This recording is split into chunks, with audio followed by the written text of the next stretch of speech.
this is the band resaw, and we need to now rip our timber down to the correct width. Don't forget that we have a rough sawn size and a planed up size. So for this particular one, I'm going to do the bottom rail, which is 144 finish size.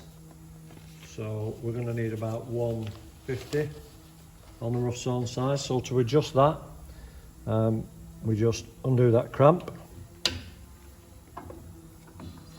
turn that wheel until this dial reads 150 on the left hand side of that piece of metal there.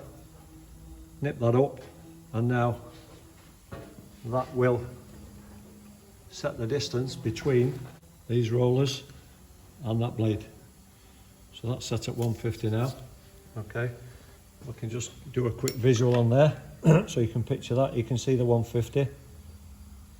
Okay, so the bandsaw blade is already tensioned. We know it's tensioned because the machine's locked off. Okay, and the power feed needs setting to the width of the plank.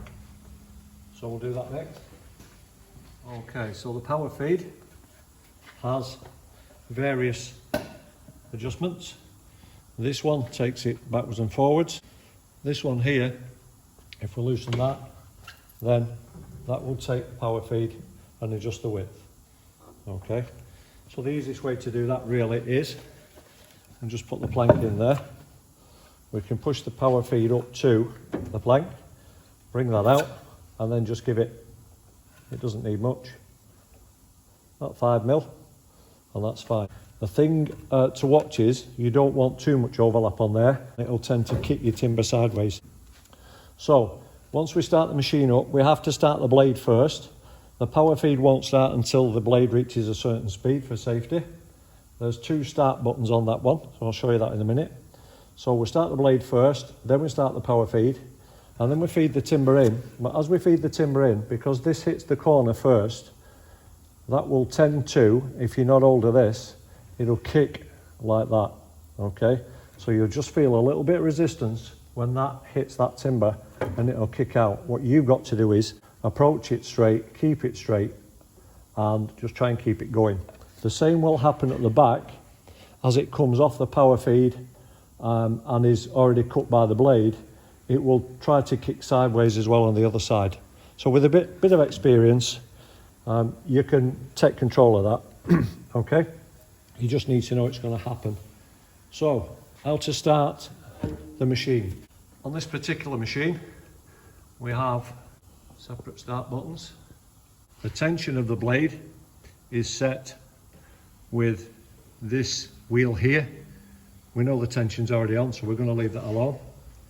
The first one starts the blade, so that's number 1. Once that reaches full speed, we'll start the power feed. I'll go and start the extractor now before we do that.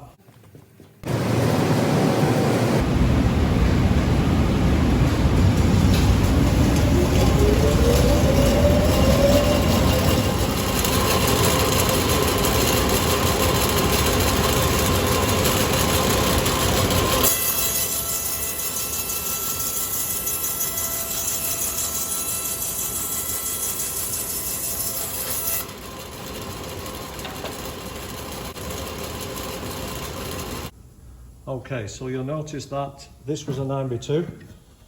We've got the 150 there for the 144 finish, and this offcut will do for your top rail. So that needs to be 70mm finish, and that's 78 already, so that's fine. So you can actually use that for your waste when you cut that piece. The next one to cut is the middle rail at 120 finish, so that needs to be 126 rough saw.